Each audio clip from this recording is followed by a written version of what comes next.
This is the Obey 10F Widebody. It's the upgrade at Benny's for the 10F. You spend a measly $575,000, which is after you spend $1,675,000 at Legendary Motorsports or Benny's Original Motorworks to purchase the base vehicle, and you can have some rivets and some fender flares, and they'll be added to your car.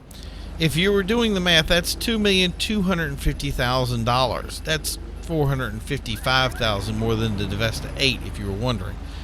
So what do you get for $2 million? Well, it stays in the sports class and it still retains its fairly original looks. It's just add in a side helping of gaudy, but it does give it a little bit more aggressive looks. If by aggressive I mean confirming you like to spend way too much money on exterior mods while devaluing the car by a third of its original price. If you need us to forward your information to Brucey Kibitz, we gotcha. That being said, it does advertise some power addition to the equation, and I mean, how much worse can it be from the stock 10F? Well, I guess it's time we find out as we start today's GTA vehicle testing. Welcome to Grapeseed Circuit, and this is where we test the acceleration, handling, and braking of the 10F Widebody. But today we're discovering so much more. First, the 10F Widebody feels like it has so much more power and delivers power more evenly than its 10F cousin. The handling feels like a natural progression from its 9F legacy, and that's way more than the 10F's thinner base model.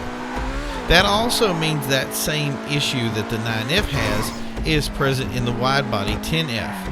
It's loose in the turns, and you have to constantly keep it in check. But it holds those slides well with little effort and it recovers quickly from too much throttle. The brakes have improved greatly as well. It's much more in line with what I'm used to from, say, the Obey brand.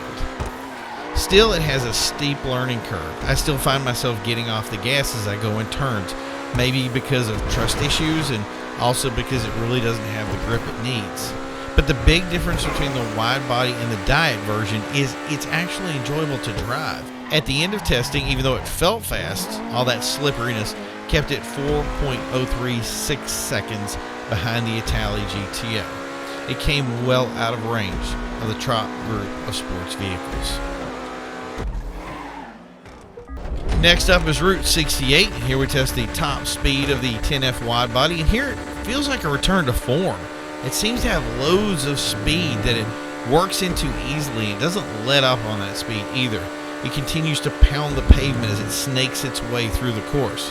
It brings me back to those highway run days of the 9F and outrunning overconfident LG RH8s. Once testing was done, though, the problems became apparent. It's again 5 seconds slower than the Pariah and 15.233 seconds slower than the S95 HSW version. I still feel like saying so close. I wanted to take on the Pariah at least, especially from its price tag, but it fell well short, and it couldn't even best the Italy GTO. Going down, here we test the off-road capabilities of the 10F widebody, and the looseness of the 10F widebody is still a factor here, but it's so much more manageable. It even manages to feel more comfortable in this inhospitable environment than it does on the open road.